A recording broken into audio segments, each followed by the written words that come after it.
tulifika hii kitu homeboys wako yeah. So homeboys history imeshika sa tuendelee na history. So homeboys they contact me, they tell me to go. They have they want to give me a recording deal.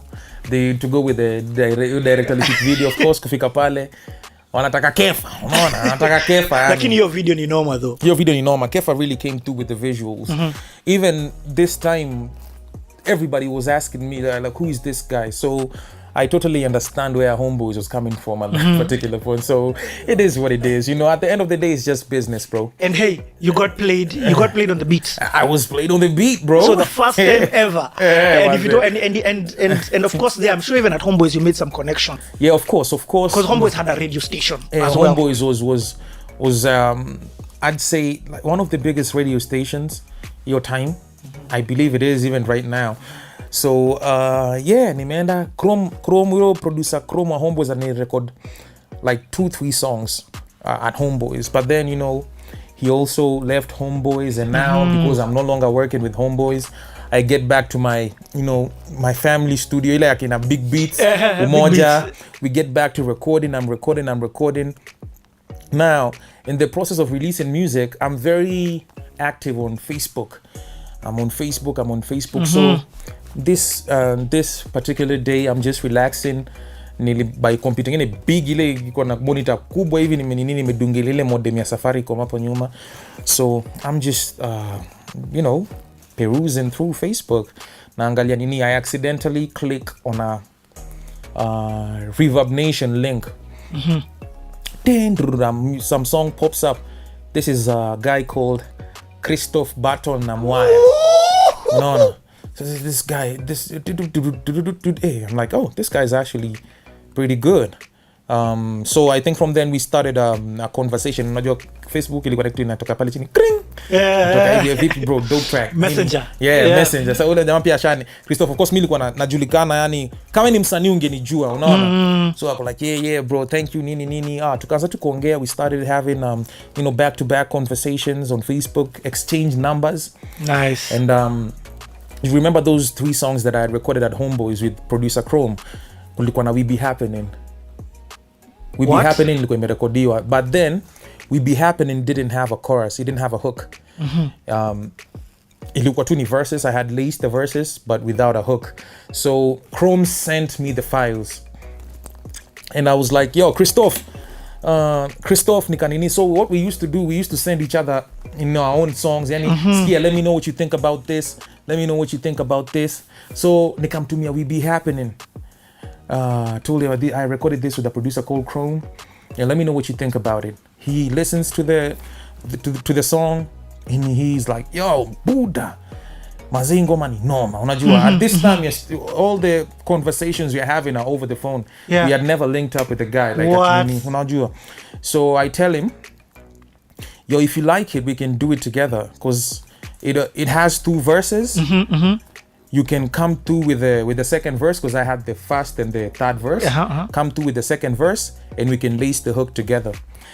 He's like, yo, dope nini. So he could ananicall kwa sababu niko na idea fulani noma sana ya chorus. Nikamwambia pull up to the studio. So I give him, you know, the directions of the studio, Umoja, where we used to record at. Oh, so Chrome was at Homeboys. So he's the one who produced it. Yeah. And he sent now the files to the Umoja. Okay. Yes. Yeah. So Kristoff now Kristoff ananiuliza wapi hapa Umo. Now I'm giving him the directions. Go like, hey, nini na mabesa utaenda kupandia gari pale Taska. I remember there's a place called Taska where you used to get gari za Umo. Utaichukua, utakuja utashukia Umo 1 hapo kwa nini, kwa place ya samaki blah blah blah nini. Kristoff is like, you know that can you just because you know the issue, I'm not using a matatu. No, I'm not using a matatu. I'm not using a Jav. I had never known any artist who drives, who owned a car. So I'm like, so I give him directions and I go. He when he arrives, naenda namchukua someplace. You know, I get in his whip. I'm like, this guy is driving a whip. he had amejispray makolon. This guy is smelling so good. He's smelling fresh. Unajua the car, man, what the hell is this? This guy had some green pants. I remember the pants he was wearing, green pants with loafers. Nywele zake amefanya hivi, man. This guy was looking good. Unajua mimi on the other hand, because mimi ni OG baggy, mungu zangu baggy nini. So we get to the studio, tunafika kwa studio, mse ananukia fiti bro. Yani huyu jamaa manze kwani ni nani? Unajua mse ni nani? Uboy ni simu yake. Anakuja ameingia kwa studio, akarap. Mi upenda vako za shambala, dem super mpaka maskara kwa shingo mpaka wekare matika tena. Hey, that guy laced a verse on that song. And tukaeka hiyo chorus. Hata chorus ilikuwa ni idea yake basically. Akakuja we be happening, so niko like Khaligraph Kristoff, we be happening what ikakuja ikaingia, you knew hit, tukaiset. After kuiset hivi Kristoff akaishia.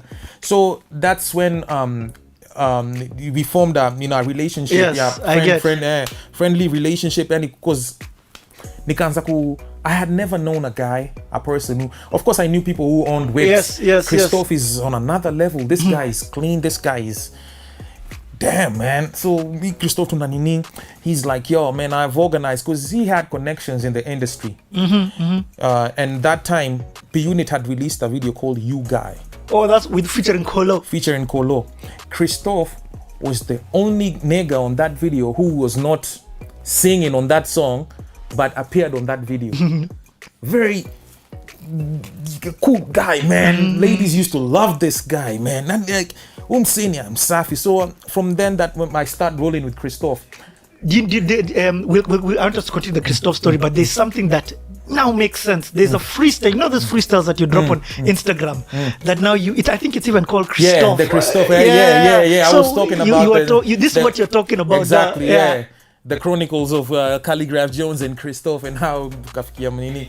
So Kristoff, this guy is cleaning up nice. You know, I start rolling with this guy, and the guys who I used to hang out with ni wa vijana tu unajua yani wase tu, lakini Kristoff sasa nimeanza ku roll na yeye, and he's exposing me to the industry and where you want to be. Exactly. And all this is new to me.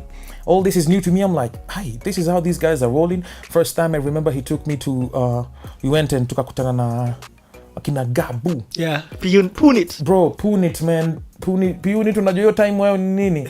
Hata self esteem yangu iko chini. I didn't want to talk, and plus I was also very insecure because of how I was dressing at that point. I was dressing like that. So, you know, dress because hiyo ndo nguo ziko. Hauna pesa, hauna nguo bana, unajua. But please nani Kristoff ako msafi.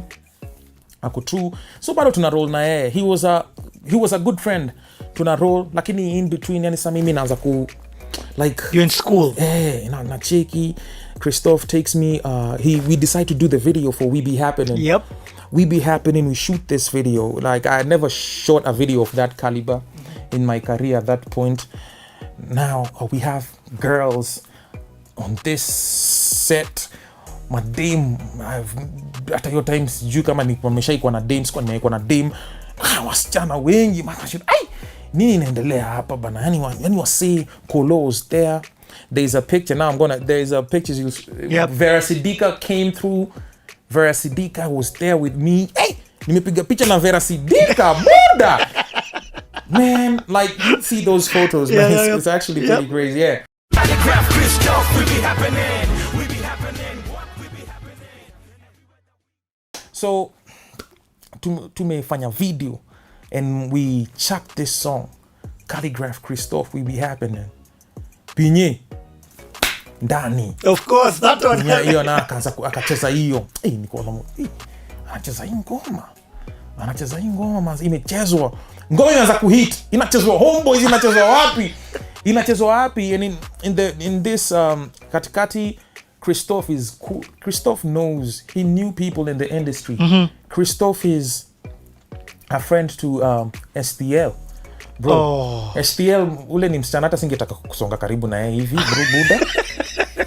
Those are the women who you see on the television and you just want them to be where they are. They don't come close to you. STL. What? So Kristoff knows STL. STL listens. She hears our song together. She's like, yo, man, you guys are crazy. I want to do a remix of my Bashara song. And I want to feature you guys on it. STL. And now STL, she's in Norway. Yeah. And I met to my song. We actually laced our verses in Ninitu, Umoja. Now same studio, we laced the verses. STL hapo amekuja Kenya, but alitutumia. Sasa tumekaa. After some time, and hivi tukaona kwa mneti, kwa blogs and vlogs and whatever. STL is coming to Kenya. STL is dropping the Bashara remix. Featuring Khaligraph Jones and Kristoff, and Khaligraph Jones. Bro, do you know what the amount of hype that Bashara song gave us, me and Kristoff? Now, this is what used to happen with me and Kristoff. Now, crazy. Because I used to roll with Kristoff, and I wanted to be like Kristoff. You know, the way he was rolling, he was cleaning up nice. I wanted to. You know, he was actually inspiring me without even knowing. So me mindset even was different. You were seeing opportunities. Because now I'm hanging out with a guy. I'm no longer hanging out with my boys in the hood. I'm hanging out with this guy who has connections in the industry, and now he has broadened my perspective about music and life, and now I'm starting to understand things differently. Kristoff, tuna nini, mimi maza kuva mangoku, maza kuva smart, tunaendanga naye place. But now, Kristoff, mademu anapenda Kristoff.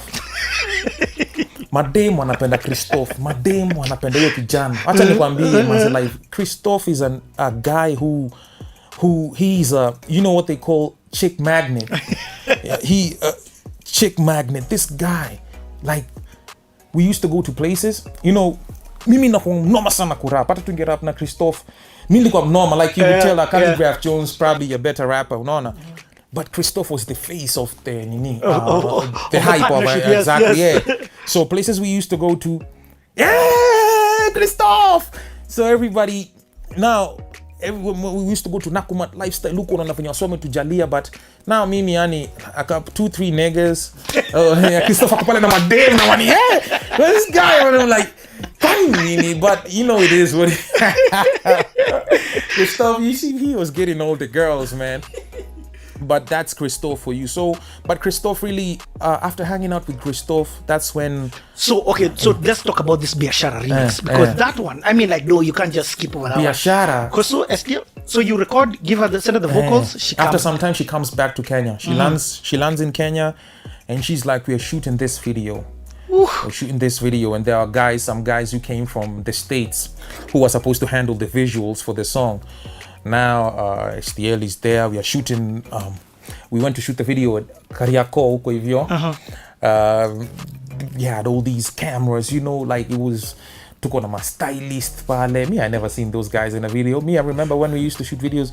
Na vatu mango zako za nyumba na nataka kufinini. Watu wanaguzwa makeup, fanya makeup kwa sura aje. You don't touch me like that, man. I'm OG, man. Ain't no way I can wear no makeup.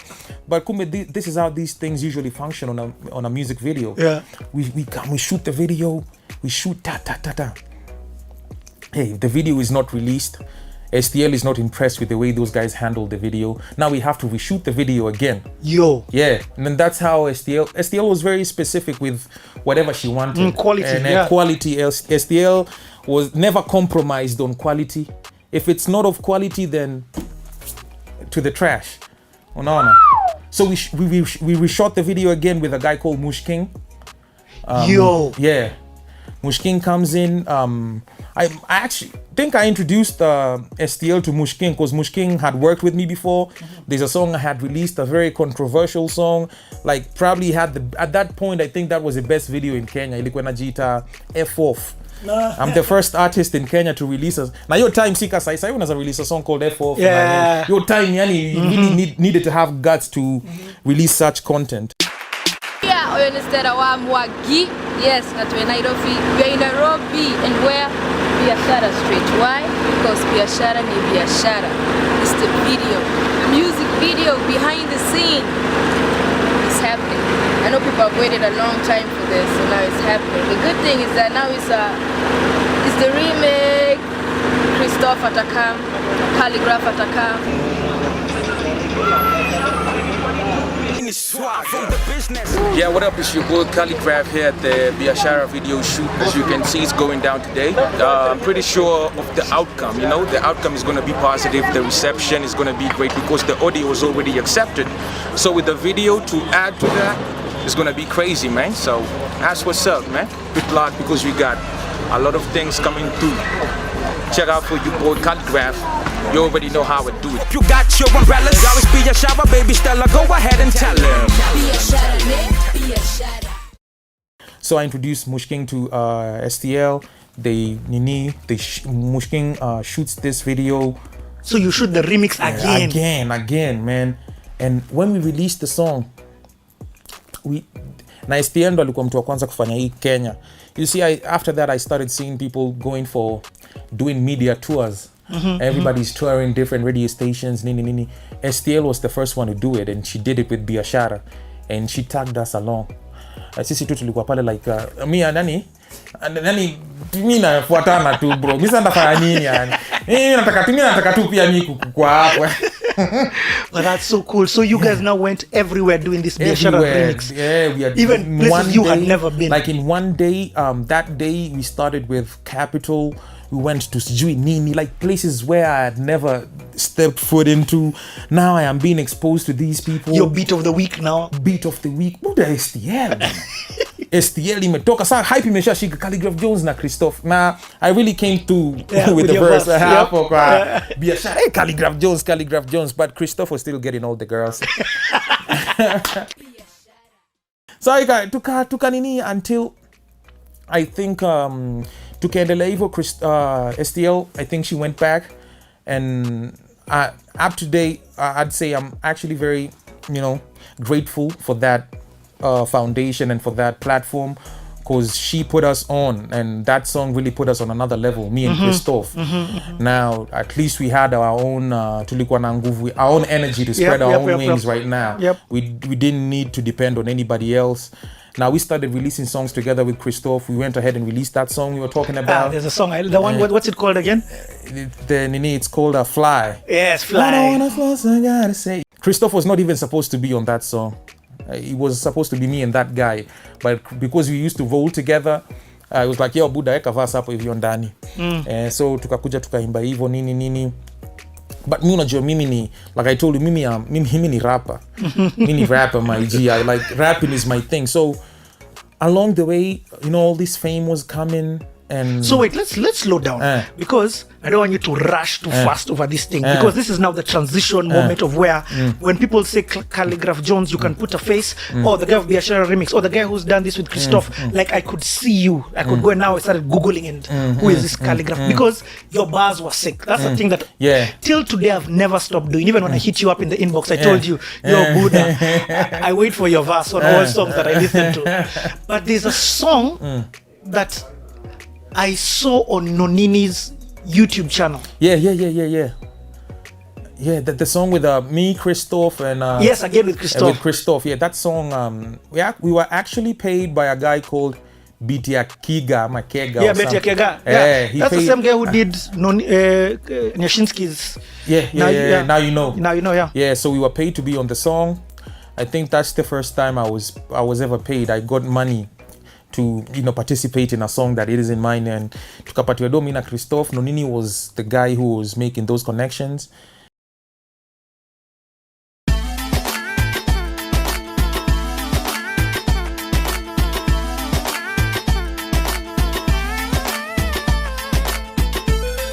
What up? DJ Kigona Sana, you want to beat your Kiga.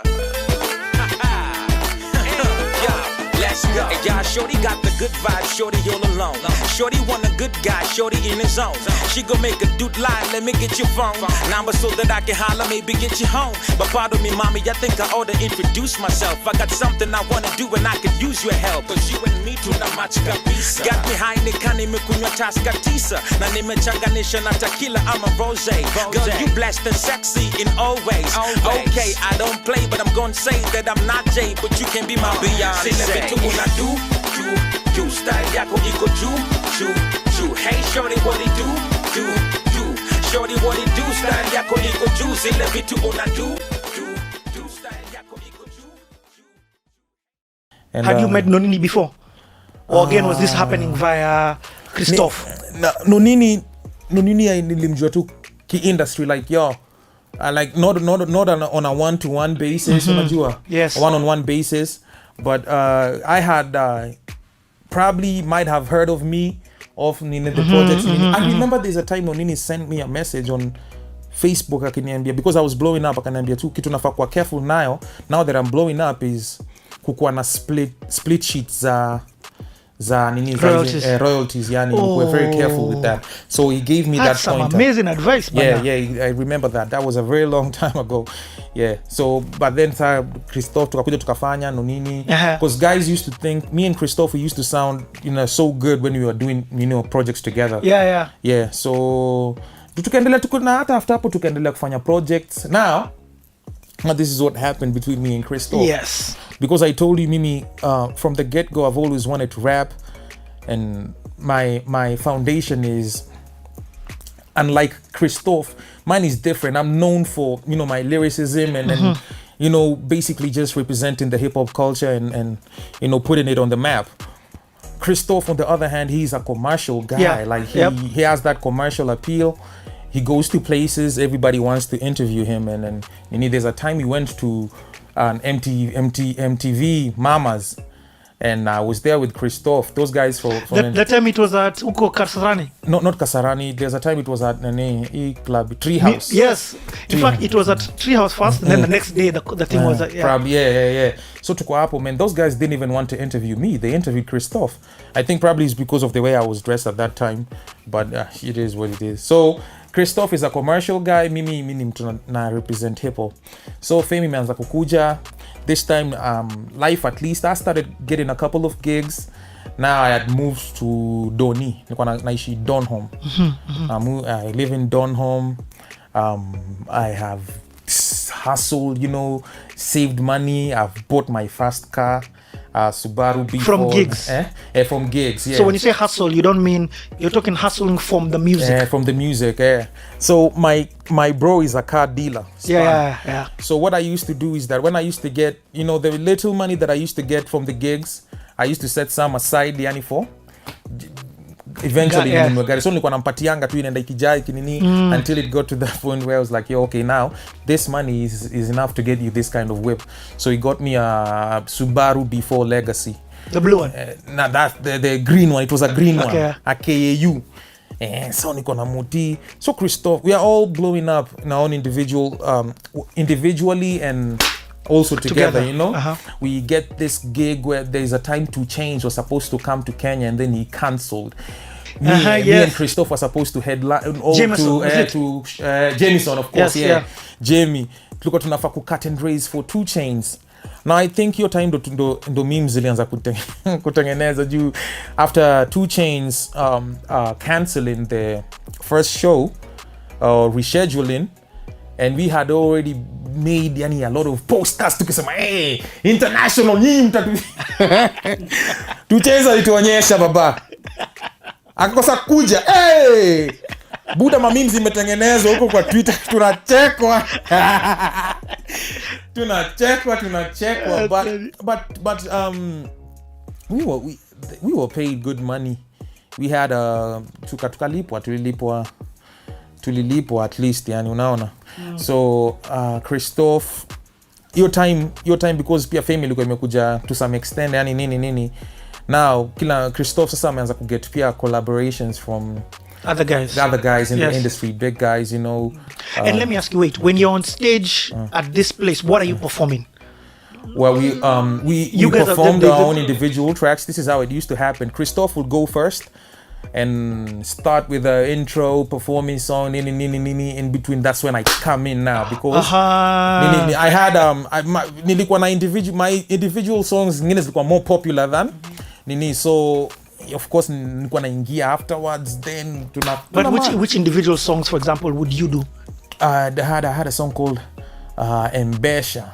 Boss, we have to go back and talk about MPESA. Yes, I remember Mr. MPESA. Mr. MPESA, yeah. I think that's the first trap song in Kenya that was ever recorded. That actually got to mainstream media. So would you say then that's your first Khaligraph accepted song that you guys knew you for? Individually as Khaligraph Jones, yeah. I mean, in terms of pop, in terms of now, the one where when you get on stage, people can sing. Because like there's one you mentioned which had a sample. The Mario, the Mario one. I'm trying to. It's not like when you say MPESA, I'm like, yo, MPESA now. That was on a different level because I had already worked with like an STL. Now by the time I was putting MPESA out, I had already gained myself an audience. You know? So people are familiar with Khaligraph Jones and them. So now MPESA is. It was a big song. Yeah, hip hop. It was. So hip hop was growing in Kenya. Mi nikiingia na perform MPESA kwa Mr. MPESA, alafu nilikuwa napenda kuimba maimbo zingine za kunini za ku nini haraka, yani unajua machine gun rap. And plus my studio freestyles, these are my homeboys. People knew me off that. There are times, when I'd go to a radio station, drop a freestyle, and the freestyle becomes so popular. Now I have to get on stage and perform that freestyle as a song. No way. Yeah, that's what used to happen. And this is because Pia fans were requesting for that. Yo, perform ile napita juu ya hipi tutadhani bypass. Mainstream, sing siku za diapers. A golden touch kwa ngoma kama idas me study 3D utadhani IMAX. Yani I was just rapping, Yeah. Like let me show you how crazy, how I know you're right about that. Because there's a freestyle I know that you say something about Diddy. In the lines, I'm trying to remember the punchlines. Anyway, it'll come. But you spit something called Didi. Anyway, so MPESA was after this STL time. It was the first welcome, the reintroduction of Khaligraph Jones. It's not that you hadn't been there. It's just that guys are now seeing you on collabos. Will be happening. They've seen the STL. They're like, let's hear this guy on his. When you're on your own track alone. There's a sort of stamp that you put. Exactly. Yeah. And then it was crazy. It got good reception. But at the same time, me and Kristoff are still hanging out. You're still rolling together and still working on songs together. But now, because Kristoff was also doing his own individual things, he linked up with Kaka, and there was Kaka and who? It's this guy. Was it Frasha? And they did a song called Dandia. It's produced by that guy, the same guy who produced the other song with Kaka and Magic. No, Magic Senga was not even on the scene at that time. Okay. Anyway, it's a Dandia. It was Dandia took that song. That song became the biggest song in the country. I think that's probably one of the biggest songs. Dandia kama ma 3. Leo mina Dandia 2 kama mat. So that became the biggest song at that time. Kristoff, that's the biggest song he ever had, and it was his song. He had featured these guys. Now, of course, it's always expected that people will come in and now they'll start telling you, now this is the direction you're supposed to take with your music. Now with this kind of music, you're seeing the impact, right? You see everybody's talking about it. This is the biggest song in the country. Now, this is what you're supposed to do. Now, Khaligraph Jones is dope. You people rap together, Nini, but now you need to focus on your own career. Now, Tena, Mimi, from the get-go, I've always wanted it to be known that I represent hip-hop. So it was very hard to remove me from hip-hop and put me in another genre of music no, I was just for hip-hop, like hata kama ninge jump into another sound. I just wanted people to that Khaligraph Jones he's rapping hip-hop. So after that, Kristoff, blew up. Like I think he surpassed me, and with a very big margin. I think that brought about a disconnect, because he became big. The song is big, and he no longer wants to rap the way he was rapping before. He wants to do commercial music like that, and of course I remember he was getting advice from a whole lot of people. And he used to tell me, we used to be cool still, tell me like, yo, there's a time he told me that a very big guy in the industry, a very, very big guy, like a respected guy in the industry, told him to tell me, Khaligraph, you need to stop talking about Kayole, because that is going to limit your chances of penetrating into this market the way you're supposed to. The minute you talk about Kayole every time, and that, it scares away the corporates and blah blah blah. So you know, when people are telling you those kind of things, then definitely in the long run you will want to disassociate yourself with me. So I think that's what happened, and Mimi, I continued with my hip hop. So you just drifted apart? We drifted apart. Yeah. He was doing his own thing, recording. Went to na tuko tu pachokwa ni bossy ko nini. The big shout out to King nani anaitwa nani Nai Boy. Misa nikabaki nikifanya hip hop. Yeah, just say I go by Khaligraph and I have a story to tell you today, so nisikize tafadhali. Hey, around kitu 2012 validai nimekuwa a bit soft. At that point I was still hanging out with Kristoff. Bado nilikuwa na dreams za kuomoka. Jo Kristoff wa Sabola na mimi nilikuwa nimesota. Nakumbuka bado nilikuwa nakaa kwa mother. At that point Kayole bado ilikuwa naitwa Gaza. Kristoff alikuwa na ndai, mimi nilikuwa napiga lesa. I used to wonder how mse upata easy pesa. We was rolling as a clique, but there's something you could tell, that one was living in heaven and one was living in hell. Chris akipiga designer, nilikuwa napiga mtumba. He used to get them shorties, Juba alikuwa na dunga. Chris alikuwa na Joshafi, Frasha na Gabu. Mimi nilikuwa na Jonga Dagi na mahasla wa mtatu. Upo mabeste zake, wote ni mastaa. Mimi mabeste zangu wote, si ushinda nao mitaa. Damn tricky either way, kila kitu taratibu. I used my confidence kujikava from my ibu. There's a time sikuwa na ene, na tuko session kwa dili. Kufika mtaa, ilikuwa ni kitu so mbili. Sizi mshoa nyokole, jundaji aibisha. I was stressed on what to do after your session imeisha. But luckily, nikawai matia vako. Kufika mtaa kapata makara, wako msako, wakatry kunidandia. Nikajitetea, told them that I was a rapper, na najitegemea, so they let me go. Man, how lucky was I? Jujana yake, kuna maboy wawili walidai. But anyway, now let me get back to the story, so that you understand bona mchukua life slowly. Around 2013, nika do track na Stella. Bashara remix na ikashika mafela. Mademo kanza kuni notice, nikanza kuchanuka na ma stories za showbiz. Fast Pro show na kumbuka ilikuwa ni Z-Tech. They gave me 50 G's na nijua lini respect. Mara hiyo nikashika bed sita, karabi minipe chwani, then pia naza get meter. Kanza kuwa mjanja, hustle ikapanda, nikanza kuchanga, nikipata mkwanja.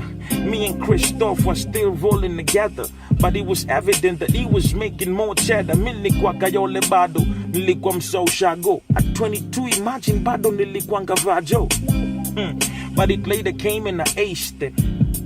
Then I started working with K-Tricks.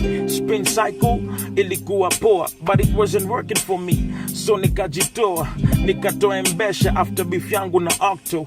Followed by Songea, vid nikaipiga Costo. At that point, pesa zikanza kukam. Everywhere that I go, ni baba yao ndo wali chant. Endorsement deals, kukutana na ma CEO. Talanta si on